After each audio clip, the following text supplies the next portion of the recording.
Well, I did it. I finished up the rest of Saga. You want to find out how I felt about the last 24 issues? Stick around.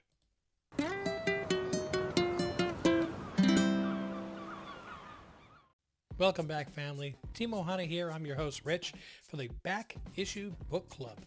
And yeah, what I did was I missed last week. I apologize. My goal was to read 12 issues last week and 12 issues this week for Saga to finish it out. And a friend of mine at work had passed away. Kind of threw a little monkey wrench into things.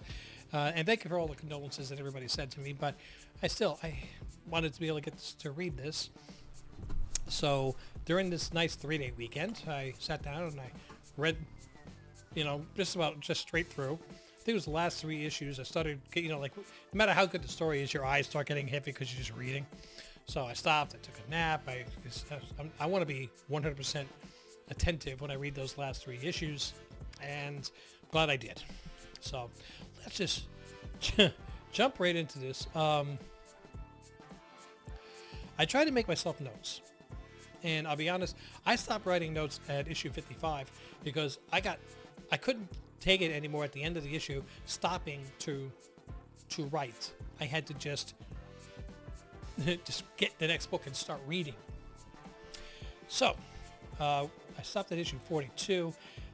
Issue 43. Now this is funny because when I went to Visions, I'm talking to the manager there, and she's like, "How's it going?" I said, "Well, I just finished issue 42. I'll be completely caught up with everything by next week when I come in." And she said, "Did you get to Abortion Town yet?" I'm like, "Shush, shush, shush. No, I did not get to that, and I don't want to know anything about it." So I opened up issue 43, very first panel, Abortion Town. I'm like, okay, so I'm right there anyway. And that's as much as I knew was there was a place called Abortion Town, not knowing anything about it. And it was really freaking when it was Alana and Prince Robot. They're posing as a couple to get an abortion, but they get turned away because she tells them that she's in the third trimester. And I'm like, it's funny that they are pointing out so many I can't say issues or problems because that's a touchy subject when it comes to abortion, but so many similarities with the controversies that we have here on Earth with with mankind. What I don't understand is if she had said, "Look, yeah, I understand it's a third trimester, but the child is deceased. It's a miscarriage. I have to get this dead fetus out of me." I wonder if the doctor would have had a different attitude towards that at that point. But she doesn't say that. So Alana, when they get turned away, they're told to, just go out to the outlands, and there's some really sketchy doctors out there. They'll do anything for the right amount of money. So Alana kind of kicks Prince Robot to the curb. And I know he's Sir Robot. I'm just going to call him Prince because that's what I'm used to calling him. And he's like, "No, I'll come with you." She's like, "Get the hell out of here. I didn't even want you here in the first place." But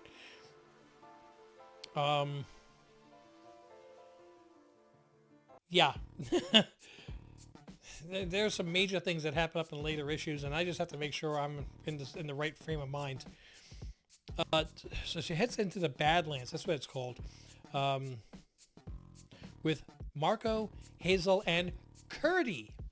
Who's Curdy? Curdy is this like ghost-like presence, similar to Isabel, that is being projected, I guess, from Alana by the powers being caused from the decomposing fetus. Remember, this is half Marco's child, so it is magical. And this is, wearing Alana down, to the point of, it could kill her as well. So anytime that they cast a spell, it costs something. Remember that. The mom has the powers from the dead son's decomposing inside. As a Minotaur family, very pro-life it seems, that are killing. They are killing robbers, or they are robbers that kill. And if they find people that are walking the wastelands or badlands looking for an abortion, they're like, "Oh, how would you do that to that poor little child?" Blah blah blah. And then, they try to rob you, but at the same time they're like, "We have no sympathy for you because you're trying to get an abortion. That's so, that's against life." Again, covering the same type of controversies that we have here in the human race. I think that's one of the reasons I like Saga so much, is because they do make it very relatable to the things that we as humans have to deal with. And they don't take sides in the book. They don't say one side is better than is good or the other side is bad. I don't think it's any stretch to say every single person, whether you're pro-life or pro-choice, would have any problem with Alana getting a miscarried fetus out of her body before it kills her, because it's not life anymore, right? But what makes it interesting is that Hazel is becoming attached to her brother, Curdy, which is just a projection. She can't touch him. She, it's kind of like goes through him because he's a ghost. She was already kind of like looking forward to being a big sister or having a little brother. She wanted to become Isabel and do that, do what Isabel did for her to somebody else. So these robbers, they follow footsteps back to the tree rocket, and they catch Petrichor. And they have her hanged, and she's trying to get the information from her. She ain't giving in. By the way, she's badass. She's badass. I love Petrichor. She's badass. But who saves her at the last second is Prince Robot. So they kind of, she kind of gets into an argument like, I didn't want to be saved. I was, I was all set to face my death because I'm tired of being alone. And she was praying to get laid, and praying to get laid. There's a prayer that just about every god will answer. Just like that, no problem. But apparently he did, because Prince Robot's like, okay. So I got myself a little note that they got jiggy. Alana now meets this very scary looking large wolf with blood all over her hands, and like, oh, can I help you? And just like any reader, you're immediately like, this can't be good. You're judging by appearance, which we do that in our daily life incorrectly. We should not do that. And I don't remember the name of this midwife, no, she calls herself an endwife. She's not a midwife, she's an endwife, because she ends the pregnancy. And she is not only competent, she's very good at what she does. She's very caring towards the clients. If they don't have money, she works out something. Maybe you could do me a favor or something. She cares about them. She does a good job. So I actually felt a little guilty for judging, but they really did draw that you're supposed to be afraid of her, the big bad wolf. But this was probably the best I've ever seen the portrayal of an abortion or the end of a miscarriage or anything. They showed Alana going, for the procedure. Then they focused to Hazel talking to Curdy.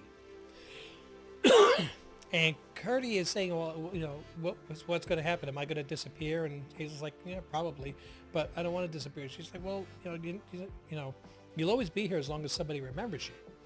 So Curdy's okay with that. He puts his head down on Hazel's lap, which didn't make sense to me, because I'd like, would his head just fall through? Creative license, I let it go. And as he's laying there, you're my sister, and I wish we could have been type of mentality, he fades. He just fades away, becomes translucent, and then disappears, signifying that the fetus is now gone. It was so beautifully done, without any of the blood and gore, without anything, just showing it's over. And I was in awe. I was mesmerized by it. I loved it. I never could say that I loved the portrayal of an abortion. But the way it was done was so tasteful, so beautiful, and so impactful that's going to stick with me for a very, very long time.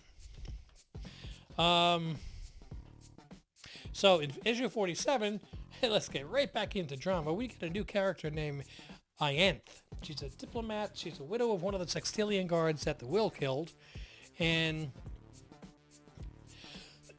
she catches the Will. She's really ticked off. By the way, and she's torturing him. She actually has him hooked up to this like memory siphon idea, very similar to what the Skrulls had Miss Marvel hooked up to in the Marvels, or in Captain Marvel rather. And she's getting information because what she wants to do is kill and torture every single person that the Will cared about, and then kill the Will. She wants to make him suffer. And since she's a diplomat, she can get away with it. Ha ha. But during all this memory sucking, she finds out about Hazel, realizing that Hazel is this grand, glorious opportunity to show that the sides of the war are not as opposite. You've got a collaboration, a love child between the two sides. It could, have some major turmoil through everything. And being as a diplomat, which is also a spy in their world, she knows that true power is not money. It's knowledge. It's information. And this is like one of the biggest pieces of information. So that's all she wants to do is catch Hazel, killing anybody in the way. Moving on to 48s. We have Gus and, it might be Goose, but it's Gus, and Squire are hunting for food. Now, they've been left on the planet that Heist had, while Alana and Marco and Prince Robot and Hazel all took off.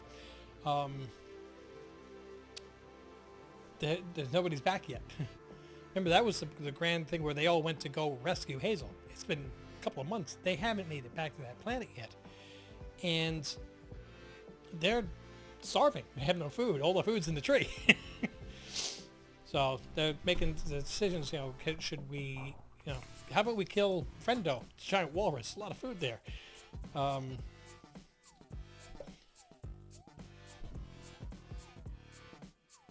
But they make the decision not to, and Goose and Squire go hunting for an invisible creature, which only shows itself when it dies. But Squire can see part of it because he sees things differently because he's not totally organic. He does see the creature, but hesitates and does not fire his bow to kill it. The creature takes off. By the time they get back to the camp, Gus already saying, "I guess I have to kill my friend." Hazel and Alana and Marco, and they're all back. So they're like, "Oh, hey, what's up? Hey, want something to eat? Here you go, hey." So everybody's back. So 49, everyone's on the ship now. I don't think Goose was. No, Goose didn't go. But Prince Robot and Petrichor are still having a good relationship. Seems to be entirely sexual at this point, but you can see that it says they're unable to take the next step because of appearances. So you've got Prince Robot, who's their race is on the side of the wings. Petrichor, which is definitely somebody on the horn side because she's got horns. And the fact that they've just put everything aside and they truly care about each other, but they're like, this ain't gonna work. This ain't gonna work because of how we look. So, reporters that are there, oh yeah, the reporters were also on Heist Planet, starving, offer Marco and Alana a form of witness protection program where their bodies will actually be transformed into something different to make them look completely different than they used to. It's actually going to be the amphibians creatures from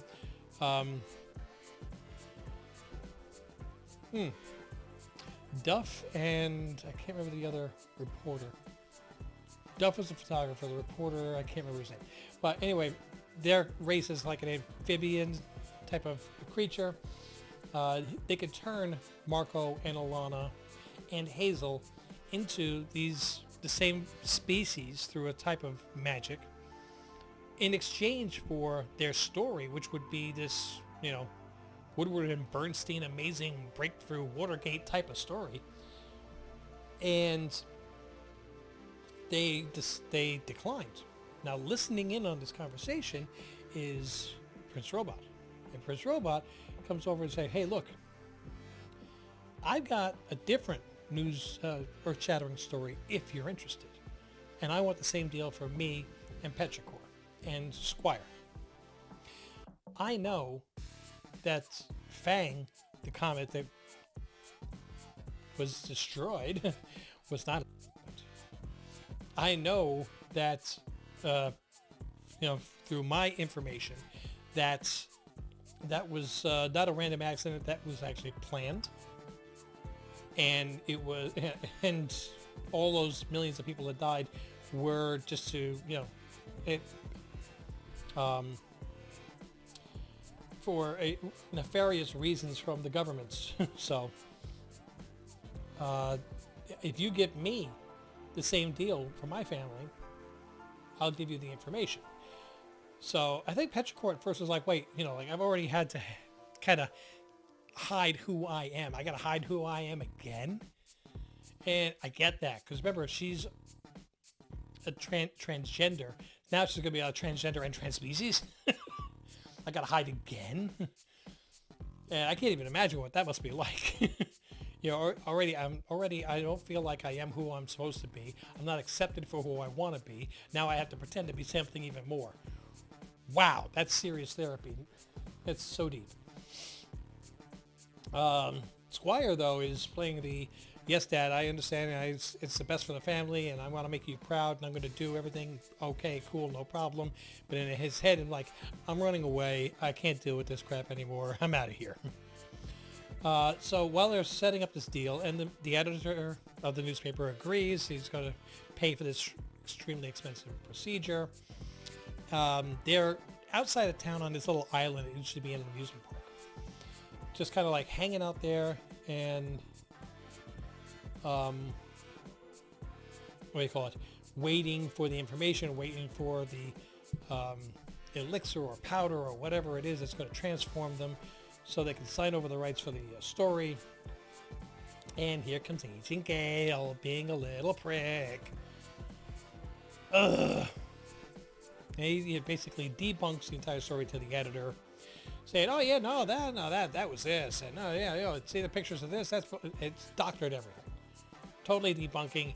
But even if he can't prove that it's fake, he dispels enough doubt, puts enough doubt into the editor's mind that he's like, "Look, I don't want to take a chance of printing a false story, and the cost of these procedures, and the potential cost of the litigation and lawsuits that'll come for printing a false story and the retractions." So they decide not to do it. Meanwhile, on the island, meanwhile at the Legion of Doom, Eonth, that diplomat, she catches up, and she lands on this little island.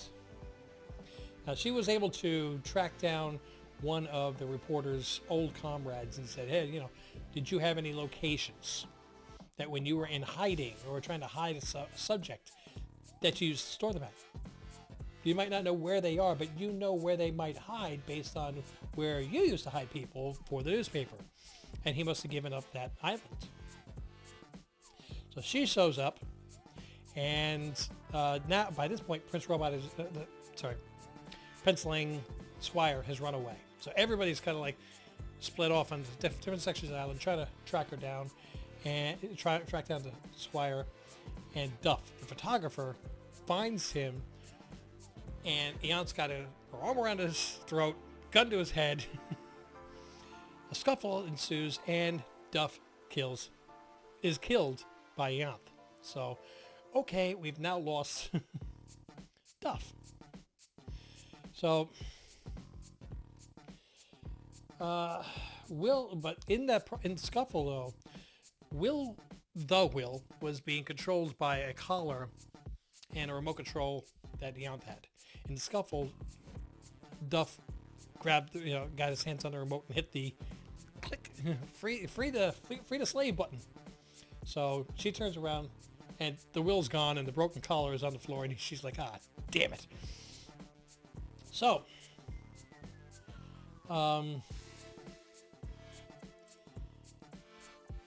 So Sir Robot is, he's caught by the will, and issue 53 and 54 just blew my mind. We lost major characters here. 53, we lose Prince Robot. The will takes him out. And then Marco gets in a scuffle, takes off in the ship from Eonth. Marco's in a scuffle with the will. And the will kills Marco. I did not see one of the prime characters in this book being killed. But that's what gives it realism, that you don't know who is going to go when.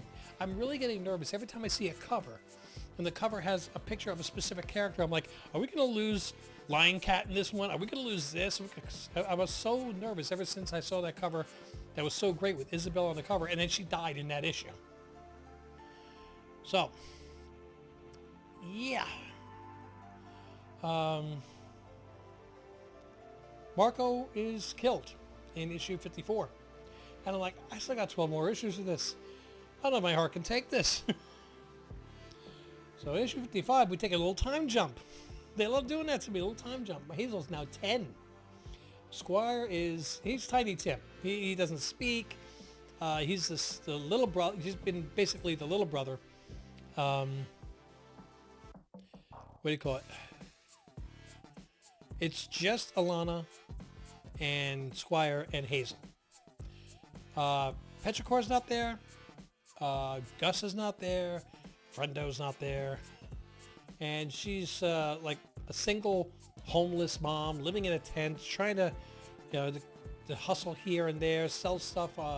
Like she'll sell drugs if she has to. She's not taking them, which is good, but she's still doing what she has to get food or anything she can for her kids.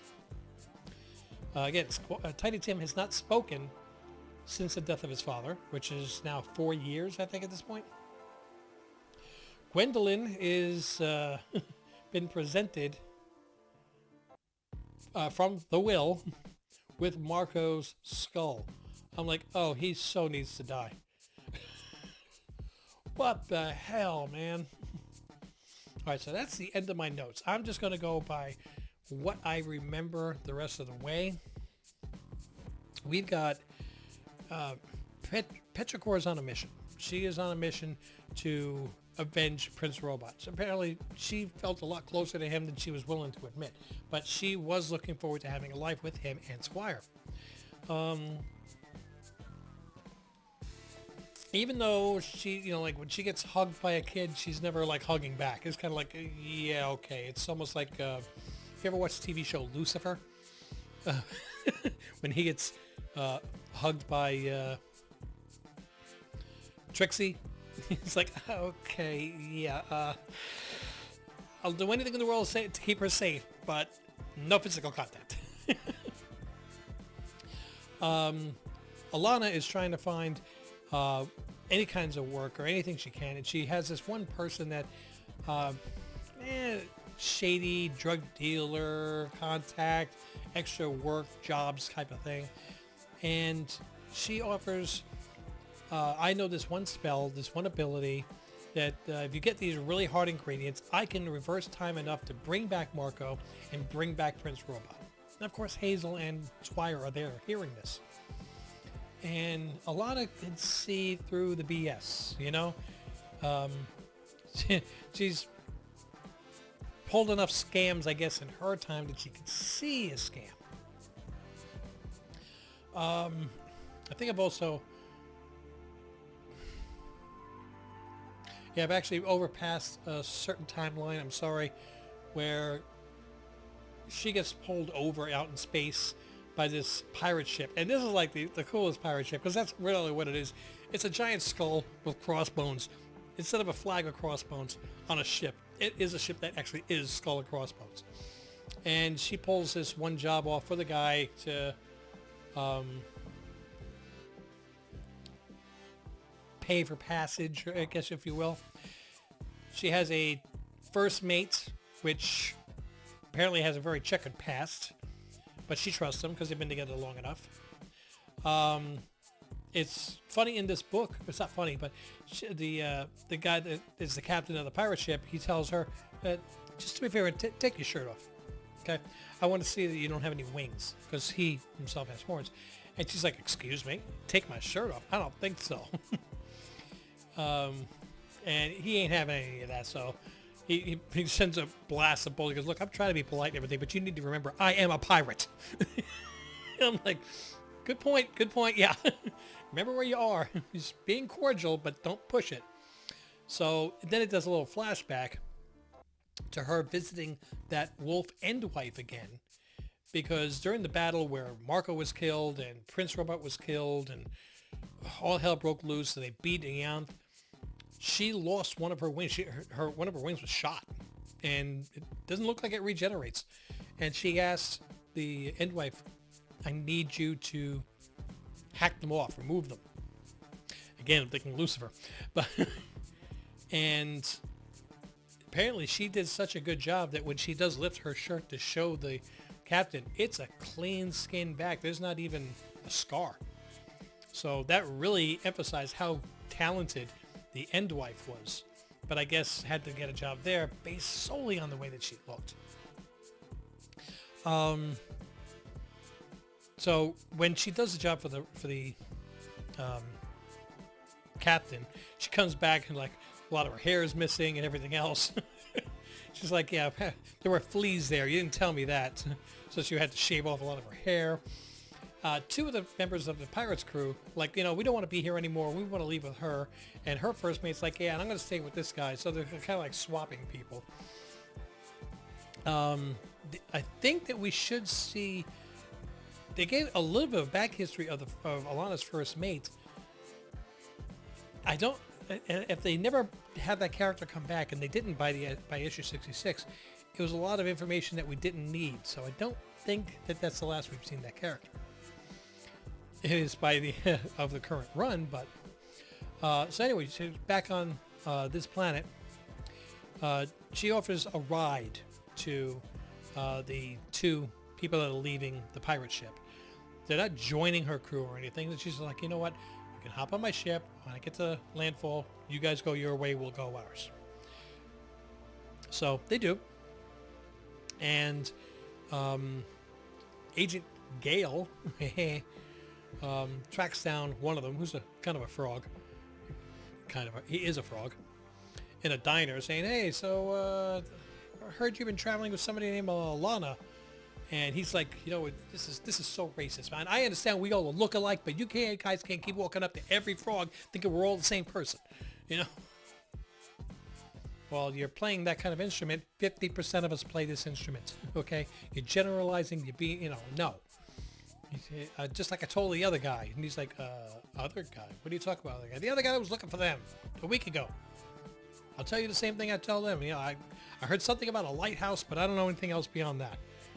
So Gail's like, lighthouse, heist, so he's like, thanks. So he takes off, and basically it was, if anybody comes looking for us, send them to Heist Lighthouse, and Goose will take care of them for us. This is like all pre-planned. So smart. I love it. Smart writing. And so Gale gets there, right? And he gets to the basement, and Ianth is there. Yeah, Ianth is there. She's like behind his force field going, dude, let me out. Let me out of here, quick. Before they come back, and then the whole room fills with gas and knocks him unconscious, and she's like, told you. Meanwhile, Alana is trying to get an actual job where she can make money and not be living in a tent and wondering where the next meal is coming from and feeling like she's a failure as a mother or a parent or whatever. And she hears about this traveling circus. So she goes over and she applies just in time for the head of security to get fired by the owner, because his head of security was messing around with the owner's daughter. That'll do it. So she's like, hey, I can work with you, And he's like, I'm kind of looking for somebody that can fight. She's like, I served. I know. He's like, oh yeah? Which side? She goes, does it matter? And he's like, right answer. Okay, come on in. You can, we're a family operation here. And she's like, by family, does that mean I can bring mine? And he's like, how many? I have 2 kids. Can they pull their own weights? Well, what do you mean by pull their own weight? Can they do some work around? Well, yeah, okay, so she goes to find them. They kind of took off because they were trying to find that secret ingredient to bring their dads back. And Tiny Tim actually, they get to this one spot where the ingredients are supposed to be, and one of those lion cats, but a really ferocious looking one, starts attacking them and is going after Hazel, and Prince Robot turns his arm into a gun and blows its head off. Now, this is the first time he's ever done that because he only had a bow and arrow before. He's never done anything harmful. Remember earlier episode, he couldn't kill something with a bow and arrow when they were all starving to death. And then Hazel's like, you killed it. And Tiny Tim's like, it's a Tiny Tim. Squire says, are you okay? He's just like, and you can talk now. What the hell? So they get inside. They find the ingredient, but there's one of those flaming cops inside. He's like, what are you guys doing? What are you guys doing? You were sent by so-and-so, weren't you? Yes. Let me tell you, it's a ruse. I used to be a cop. I used to be this. I went to her for help, and she suckered me into it. And once I did that, she had it over my head, so I had to do other jobs for her, too. The only reason I'm here is just so I could try to stop her from screwing over somebody else. And they're like, well, you're a cop. Why didn't you do anything? Because she had enough things on me that because of all the jobs I pulled, that I would have lost everything. I would have been fired. And so I would have wound up going to jail. And as a cop, I don't want to go to jail. I don't last too long there. But Prince Robot, he doesn't buy it. Sorry, Prince Robot. Squire doesn't buy it. He turns his hand into a gun and goes like, hey, no, we're taking as much of that stuff as we can carry. And I don't care if I have to go through you to do it. And the police officer's like, who do you think you are, a blue blood?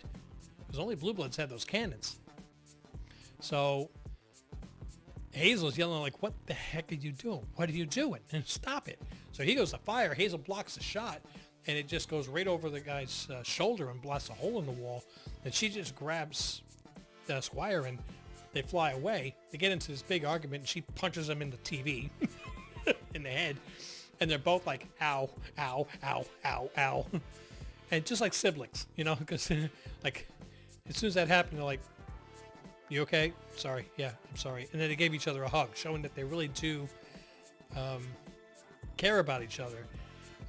But also he kind of announces to her, I love you.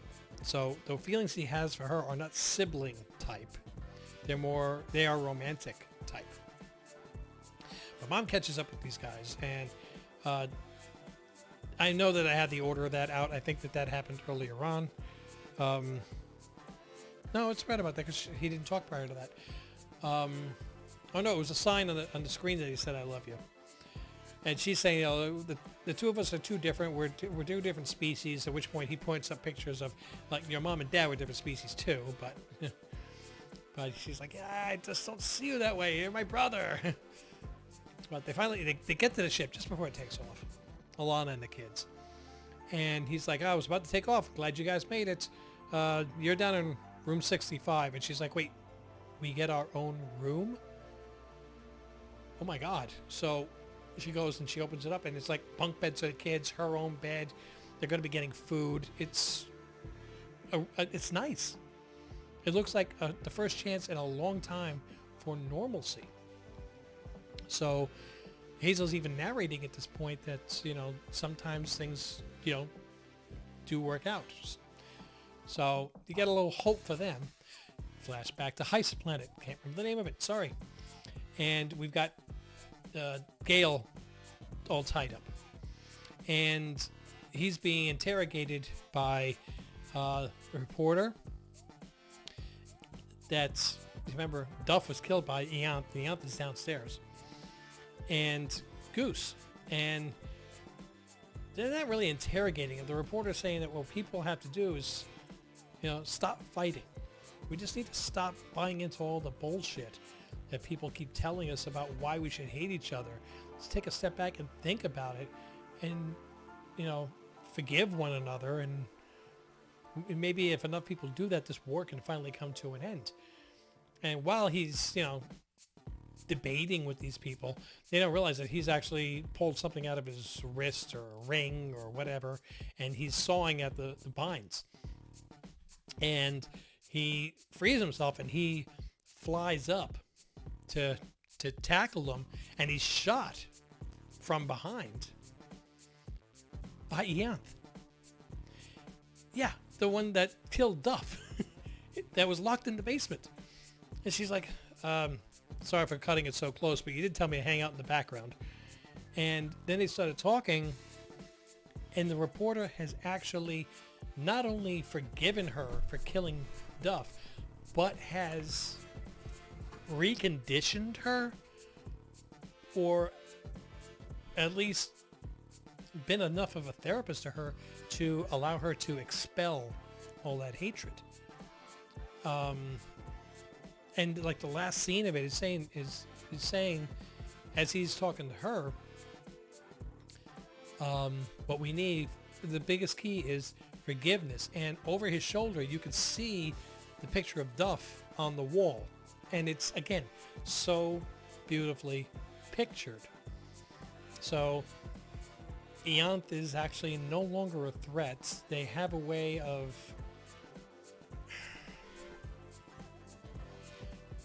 moving on with Heist's legacy of trying to reach people through their feelings to end the war. And that's it. Now we gotta wait for the next book. And this book came out in September, I think. And I've heard that these guys take a 1.5-year hiatus. Yikes. All right. Okay, so I'm doing the editing and I'm realizing there's 2 other things that I forgot to talk about. So I'm inserting this. One is there's another scene in this book, in this series, where their spaceship gets burnt to the ground. And as it's burning, they come walking up, they see it, and Hazel starts to remember all the memories that she had with Marco. And prior to this, she's never really dealt with or coped with her dad dying. And they make mention of, kids are resilient, they bounce back, they get over it. So as this thing is burning, they show the burning, and they show a scene like when she was younger, like the early issues when she's real young, and he's got the bandages on his face trying to pretend to be a wounded soldier. And she just starts saying, like, just watching it burn, she's like, Daddy, Daddy, Daddy. And she just loses it and starts crying and has this big emotional release and breakdown of, finally coming to terms and allowing all that emotion that she'd been keeping inside to just release and grieve for the first time in 4 years since her dad passed away. So in a way, the burning of the spaceship helped her to come to terms with it. But it was so powerful that, I had to take a break when I was reading that. I had to take my glasses off and just get really teary-eyed about it. It was so well done that I felt it right here. That was the first thing I forgot. The second thing I forgot was to rate. Now that I finished reading what is available, and so am I giving my recommendation for you to read this or not? This book, this series, people look at it like, wow, it's 66 issues, or it's like 4 trade paperbacks or 5 or whatever. That's a lot of stuff to read. This sucks you in. It is so well written. There's a lot of characters, but each one of them have so distinguishing, such individual characteristics that they don't blend together and become like one massive blob person in your mind. You become attached to each one of the characters, which is really, really good. Saga, I don't know if I'm going to go for a full 9 on this overall. It's either 8.5 or 9. 9.0. 9.0 on a scale of 1 to 10, of course, for issues 1 through 66 as a whole. Tremendous high recommendation from Team Ohana here, Rich, yes, to read this series. You can read it online if you don't want to spend the money, but if you catch one of my videos of upcoming mail call, you'll see that I did. So I'll just leave it at that. So now back to the original recording. All right. So for next week, I am going to be reading issue 5, 6, whichever the last one was that came out. I get a chance to read it. I know it's in my stuff. Give me a second.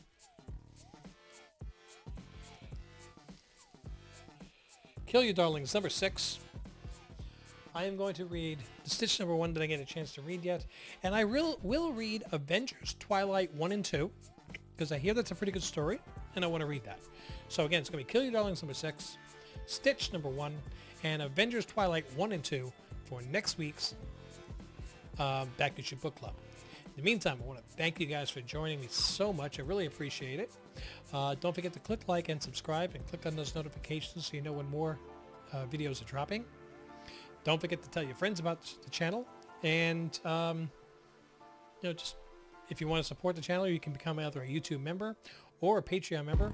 Highly, highly appreciated. Just enough to help me cover the cost of shipping for new comic book day giveaways that we do every single week on our live stream.